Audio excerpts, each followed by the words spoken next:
আমি কেন সেনাবাহিনীতে? অনেকে ভাবে চাকরি, ইউনিফর্ম, সম্মান, কিন্তু আমার কাছে এটা তার চেয়েও বেশি। সেনাবাহিনীর টহল দল তোমাদেরকে চতুর্দিক থেকে ঘিরে ফেলেছে। তোমরা দ্রুত আত্মসমর্পণ করো।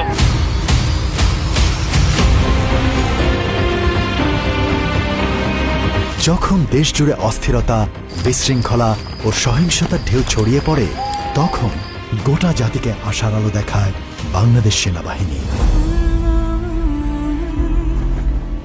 আমি ঘটনাস্থলে পৌঁছানোর সাথে সাথে একটি মা এবং একজন শিশুর লাশ দেখতে পাই। সাথে সাথে তাদের সম্মান রক্ষার্থে আমরা আমাদের ইউনিফর্ম দ্বারা তাদেরকে আবৃত করি। তারা এই যে আমার ইউনিফর্মকে বিশ্বাস করেছেন, বাংলাদেশ সেনাবাহিনীকে বিশ্বাস করেছেন, এটাতে আমি গর্বিত।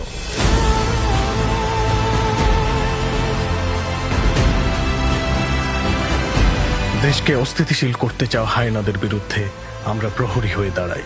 সন্ত্রাসীদের জন্য বাংলাদেশে কোনো নিরাপদ স্থান থাকবে না, সেইভাবে আমরা বিভিন্ন অভিযান পরিচালনা করে আসছি এবং সেভাবে অভিযান পরিচালনা করব।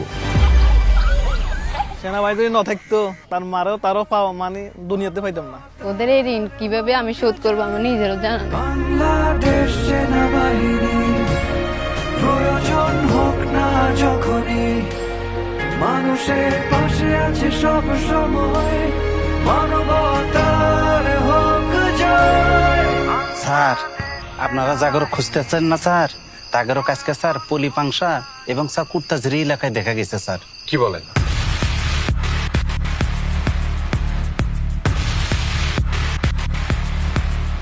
স্যার, আমরা একটা ক্রেডিবল ইনফরমেশন পেয়েছি sir.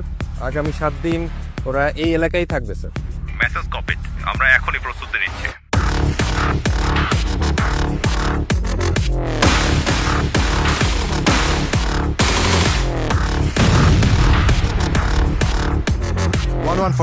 Target destroyed, mission accomplished, over.